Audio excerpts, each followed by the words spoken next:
Le garçon ne pouvait devenir soldat qu'à une seule condition, enfiler son uniforme avant que la dernière allumette ne s'éteigne. Quand la flamme mourut, l'uniforme était enfin sur son dos. Il se mit à courir dans le camp, le cœur battant, persuadé qu'il était devenu un vrai soldat.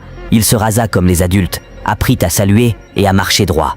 Devant son visage encore enfantin, les soldats souriaient malgré eux. Ce jour-là, il monta la garde avec un sérieux impressionnant. Puis le ciel se déchira. Un bombardement frappa le camp sans avertissement. Un officier se jeta sur lui pour le protéger.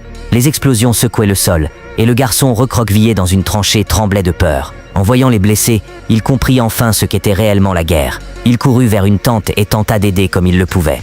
Puis, au milieu des gémissements, il se mit à chanter. Sa voix pure fit monter les larmes aux yeux des soldats. L'attaque reprit. Sans réfléchir, le garçon traversa les tranchées, tirant des caisses de munitions plus lourdes que lui. Il ravitaillait les hommes sans s'arrêter.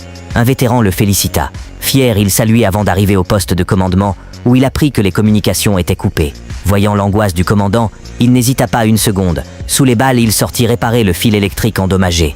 Il tomba, se releva et réussit. Le signal revint. Grâce à lui, l'ennemi fut repoussé. Plus tard, en éclaireur, il aperçut un pied dissimulé dans l'herbe. Personne ne le crut. Il insista. Ils mirent le feu au buisson. 2 ennemis surgirent et furent capturés. Il récupéra même une radio ennemie transmettant les coordonnées de bombardement. Jamais il ne se vanta. Il demanda seulement à devenir estafette pour distribuer le courrier. Tout le monde l'aimait. Un soldat dansa même pour lui. Le lendemain, ce soldat était mort. Le garçon retira lentement sa casquette et s'éloigna, en silence.